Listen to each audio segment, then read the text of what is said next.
Et yo tout le monde, c'est Farsapa. Aujourd'hui, très content de vous retrouver pour une toute nouvelle vidéo. Aujourd'hui les amis, nouveau flight report sur un vol de Xiamen Airlines entre Vancouver et Xiamen, donc en 787, un vol long courrier. Donc voilà, là vous me voyez descendre du métro du Skytrain de Vancouver et on va pouvoir commencer donc tout de suite avec l'entrée dans l'aéroport de Vancouver, qui est donc un aéroport quand même plutôt grand. Voilà, peut-être le meilleur aéroport au Canada en termes de confort. En tout cas, j'étais à Montréal, j'étais à Calgary, j'étais à Toronto, j'étais à Vancouver et je peux vous dire que bon, en tout cas, il est très sympa. Donc voilà, là vous voyez, c'est l'extérieur et là je m'apprête à entrer dans l'aérogare.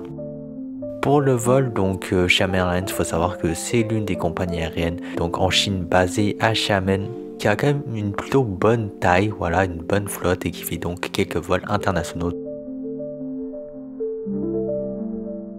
Donc voilà, là, vous le voyez, mon vol.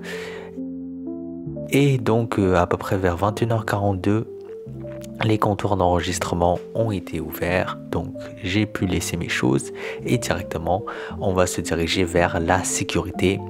Et donc, ouais, bon, même si j'ai quand même bien aimé cet aéroport de Vancouver, la vérité c'est que quand même il n'y a pas énormément de choses à dire non plus. Donc voilà, là vous voyez, j'ai passé la sécurité et je vais mettre la vidéo en ultra accéléré parce que je pense que c'est pas ce qui est le plus intéressant finalement. Là vous voyez les petites boutiques, la zone duty free, je passe à travers ça quand même assez rapidement et donc on va directement se diriger vers la porte d'embarquement.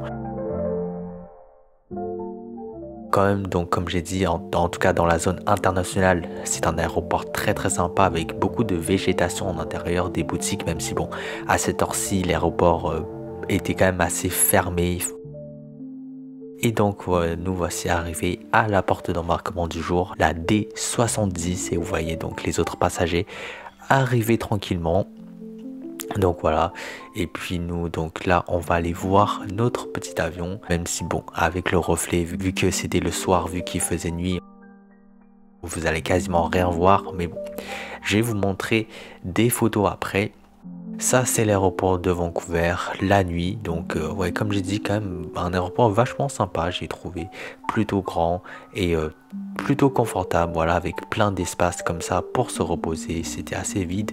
Je vous montre aussi la carte d'embarquement et je tiens à m'excuser parce que en fait j'ai oublié de prendre une vidéo du moment où j'embarque.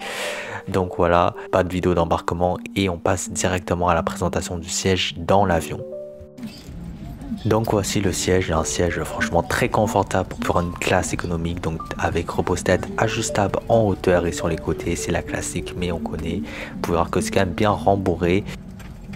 Un coussin, voilà, ainsi que un petit paquet de noix, un petit paquet de fruits secs, ça fait plaisir. Une couverture, voilà, quand même de bonne qualité.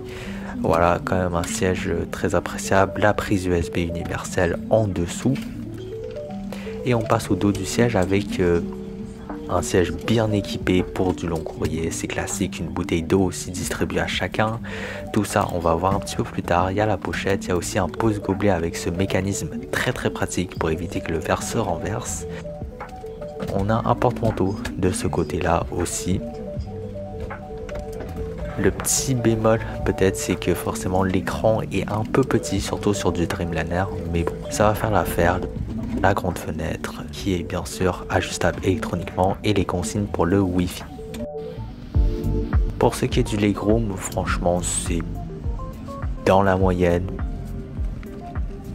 Maintenant je vais vous montrer aussi les écouteurs, donc gratuitement distribués, relativement de bonne qualité. Et la petite table, donc bon, comme d'habitude pliable et rétractable, mais petite particularité avec une publicité carrément. Vous allez voir que vraiment il y a énormément de publicité dans cet avion.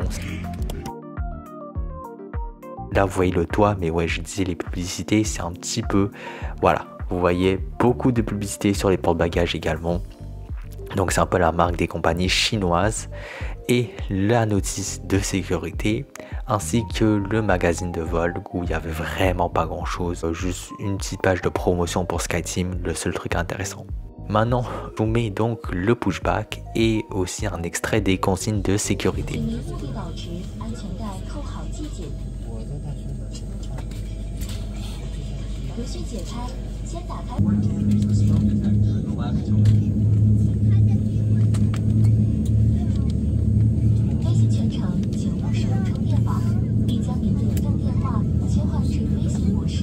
Depressurization. The oxygen mask will drop automatically. When you see the mask, pull the mask towards you and place the mask over your nose and mouth. Voici la suite du roulage et on passe direct au décollage.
Peu de temps après le décollage, le repas a été distribué. Donc voilà, un repas très complet, même s'il était genre 2 h du matin. Et voici donc une salade de pommes de terre, un gâteau, des petits fruits frais coupés, des couverts recyclables, du beurre, du pain et le plat principal composé de riz, petits pois et viande et œufs. Le petit truc un peu bizarre, c'est que seulement quasiment 1 heure après le repas, c'est là que la boisson a été distribuée alors que j'avais déjà fini de manger. Donc bon, c'est pas grave, on passe à l'instant toilette, donc toilette plutôt moderne, avec un bon éclairage. Ça reste extrêmement classique. À noter quand même une petite crème pour les mains qu'ils ont mis, donc voilà, ça fait plaisir. Sinon pas grand chose à dire, un miroir aussi. Et puis là, on va passer directement à la présentation de l'écran et de l'IFE. Donc une prise USB sur l'écran, une télécommande. Donc ça, c'est vraiment à l'ancienne, hein, alors que le 787, c'est quand même un avion très récent. Donc c'est un peu bizarre. Voilà, une télécommande qui ne sert pas à grand chose parce que l'écran est tactile et fonctionne très bien. C'est un ajout un petit peu inutile. Donc voici l'écran qui est vraiment très complet, un très bon système d'IFE. Là en haut, tout d'abord, on a les différentes options, les paramètres. Donc comme vous pouvez voir, il y a déjà la langue française est proposée dans le truc, donc c'est très bien. Là, on voit un petit peu les films recommandés. Ça, c'est des présentations de la compagnie Xiamen Airlines. Et on va aller voir tout de suite maintenant les films, à commencer par les films hollywoodiens, donc américains. Vous pouvez voir qu'il y a quand même une très bonne sélection. Ah oui, aussi, Xiamen, il mélange les films et les séries, donc tout ça, ça va dans vidéo. Donc des fois il y aura des films, des fois il y aura des séries. Bien sûr, une très bonne sélection de films chinois, évidemment. Bien sûr, pour une compagnie chinoise, ça c'est la base. Beaucoup de films aussi dits étrangers, donc là pour le coup ni américains ni chinois, avec notamment pas mal de films français, donc ça fait très plaisir. Bon, j'ai dormi à peu près tout le vol, donc j'ai pas pu en profiter, mais franchement la sélection est vraiment impressionnante, je trouve. Donc voilà, vous pouvez voir. Ensuite, les séries télé aussi, bon, principalement des séries chinoises pour le coup. Il y a également des émissions de divertissement, donc un peu de la télé-réalité, des jeux télé, tout ça, très sympa aussi. Ensuite, des documentaires historiques ou de présentations sur les destinations. Et enfin, les dessins animés et films d'animation. Section musique, bon, comme d'habitude, c'est un petit peu moins bien, mais à noter quand même une bonne, ou en tout cas une section quand même pertinente de musique francophone, donc ça fait très plaisir. Après, les petits jeux, Vous pouvez les voir si ça vous intéresse. Ensuite, comme souvent, il y a aussi une section enfants où les enfants peuvent donc retrouver facilement les dessins animés, les films, même les musiques pour enfants, les jeux aussi, etc., etc. Ensuite, on va aller voir du côté des informations. Donc ça, c'est surtout des petites informations sur la compagnie Xiamen Airlines.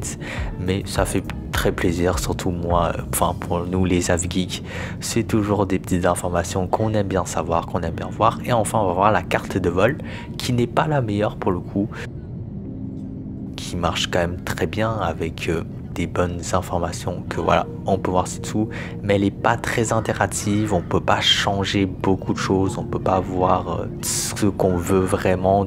Autre chose que j'ai trouvé très sympa, une vidéo qui démontre en fait comment faire des correspondances à l'aéroport de Xiamen a été diffusée donc pour tous, et bon, ils savent que de toute façon Xiamen c'est vraiment une ville de correspondance, donc voilà. Petit truc que je vous montrer, ça c'est vraiment un gros bémol. Pendant le vol, l'équipage a complètement bloqué les fenêtres, donc là vous voyez que si j'essaie d'allumer la fenêtre, bah ça marche pas du tout, la fenêtre reste toute noire, il n'y a aucune lumière qui transparaît, donc je sais que ça c'est vraiment un truc que certains AvGeeks détestent à bord des 787, et malheureusement ça c'était le cas sur cette compagnie aussi. Maintenant, on va aller voir la Wi-Fi, donc la Wi-Fi qui était proposée sur ce vol. Donc quand on se connecte, on atterrit directement sur ce site web très complet avec beaucoup de contenu ainsi que des informations sur le vol. Mais après, ce qu'il faut savoir, c'est que si vous voulez vraiment le Wi-Fi en tant que tel pour accéder à vos applications, et bah il faudra payer. Donc voilà, c'est cette page, entrez vos informations ainsi qu'un code de vérification. Mais bon, le petit bémol, c'est que bien sûr en classe économique, le code de vérification, il faut l'acheter et il coûte quand même très cher. Voilà, je trouvais que c'est un prix assez déraisonnable pour un vol comme ça de 10 heures. Donc voilà, bien sûr je ne l'ai pas acheté, mais sachez que c'est une possibilité qui existe sur le Dreamliner de Xiamen Airlines. Donc voilà, vous voyez les instructions en anglais. Avant le petit déjeuner, une serviette humide chaude a été distribuée à tous, donc même en classe économique, et vraiment ça, c'est le genre de petits détails, petites attentions qui fait toute la différence. Et ensuite le repas, à peu près 1h30 avant d'atterrir. Donc voilà, encore un repas très complet. Très bon aussi, donc ça c'était un congee, du pain, du beurre, des couverts réutilisables, un yogourt, des fruits frais coupés encore une fois et un petit gâteau. Donc voilà, c'était très bon. Et encore la boisson a été distribuée très tardivement, donc ça je comprends pas pourquoi ils font ça, mais bon. Ensuite c'est déjà l'atterrissage.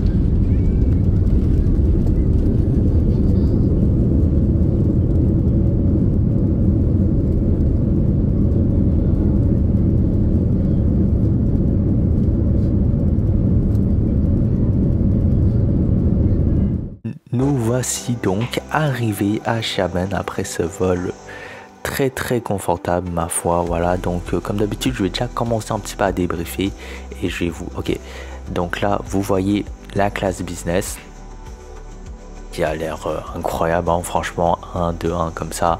Bon, après c'est un service classique aussi. Je vais remettre en accéléré et puis donc pour débriefer un petit peu ce vol, je pense que j'ai posé la question dans la miniature, est-ce que c'est la meilleure compagnie aérienne en Chine? En tout cas sur cette prestation, sur ce vol long courrier, c'est difficile de dire le contraire. Vraiment, et en fait c'est surtout les petites attentions, voilà, la serviette chaude, le repas, les couverts recyclables, les toilettes, enfin vraiment des petits détails mais qui font vraiment que c'est un feeling très agréable, très humain. Non, franchement un très bon vol, des repas excellents aussi. Donc là vous me voyez arriver à la douane, ça y est, j'ai passé la douane chinoise, donc direction les bagages. Et puis donc je vais pouvoir vous dire un petit peu au revoir, c'est la fin de cette vidéo.